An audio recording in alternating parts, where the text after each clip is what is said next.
Bienvenue dans ce 3 questions sûres consacrées aux mesures paye des projets de loi de finances et de financement de la sécurité sociale pour 2024. Selon le principe du programme, nous vous avons demandé quelles étaient vos questions et nous en avons sélectionné 3. À l'heure où nous enregistrons, ces 2 textes sont considérés comme adoptés en première lecture à l'Assemblée nationale. Ils vont maintenant être examinés par le Sénat et puis rentreront dans leur procédure d'adoption finale, passage en CMP, dernier mot à l'Assemblée nationale, etc. Mais nous savons déjà à quoi les payeurs peuvent s'attendre pour 2024.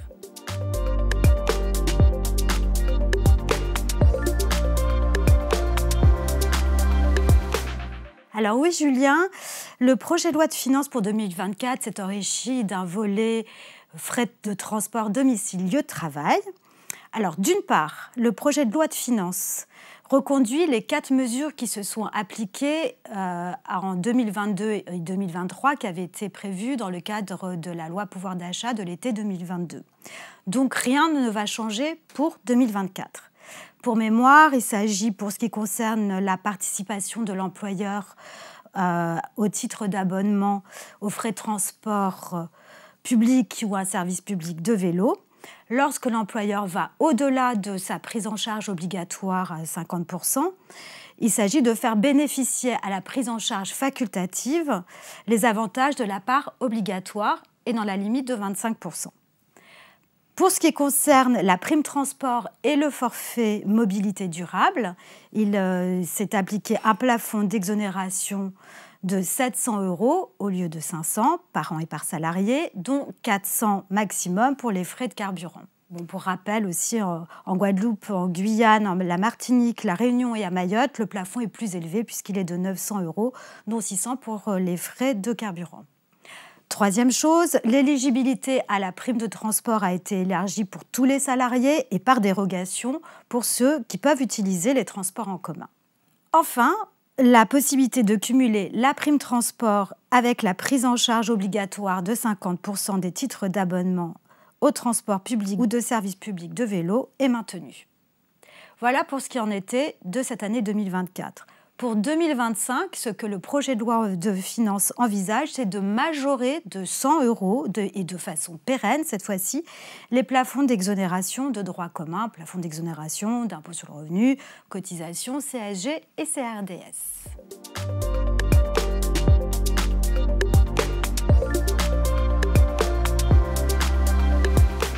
Effectivement, Julie, le projet de loi de financement de la sécurité sociale pour 2024 prévoit une disposition en ce qui concerne les allégements généraux. Donc, pour rappel, les employeurs bénéficient d'une réduction de 6 points, donc un taux de 7% au lieu de 13% dans le cas général.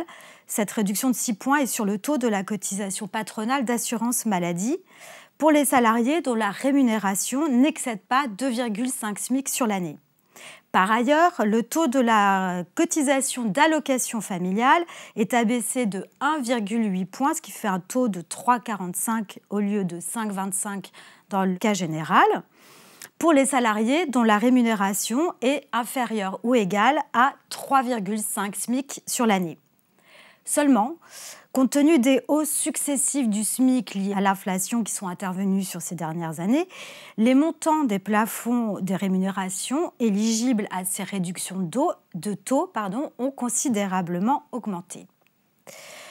Aussi, et parce que ça coûte cher, le projet de loi de financement de la sécurité sociale pour 2024 entend confier à l'exécutif, donc au gouvernement, le soin de fixer par décret le montant de la rémunération maximale qui permet de bénéficier de ces réductions de taux. Et il prévoit la possibilité de les bloquer respectivement toujours à 2,5 et 3,5 SMIC, mais sur la base du taux du SMIC en vigueur au 31 décembre 2023. Ce sera donc figé.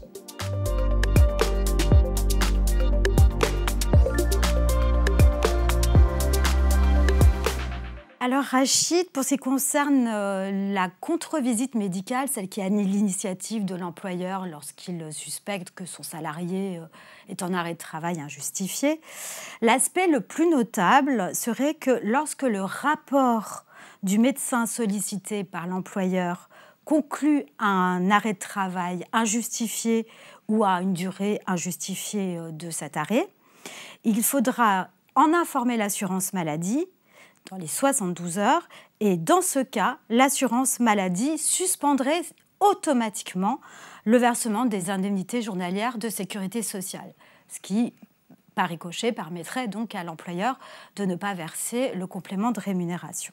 Donc en fait, la suspension, elle se ferait en référence au rapport du médecin sollicité par l'employeur et non plus en fonction de l'avis du service médical de l'assurance maladie. Par ailleurs, le projet de loi de financement de la sécurité sociale pour 2024 entend aussi encadrer les arrêts de travail en téléconsultation, parce que le gouvernement suspecte qu'il y a eu des abus sur ce terrain-là.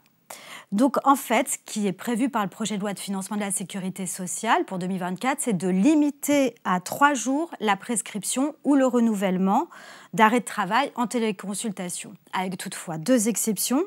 Cette règle ne concernerait pas la prescription ou le renouvellement d'arrêt de travail par le médecin traitant de l'assuré, d'une part, et en cas d'impossibilité justifiée par le patient de consulter un médecin pour obtenir par prescription en sa présence, un arrêt de travail ou son renouvellement.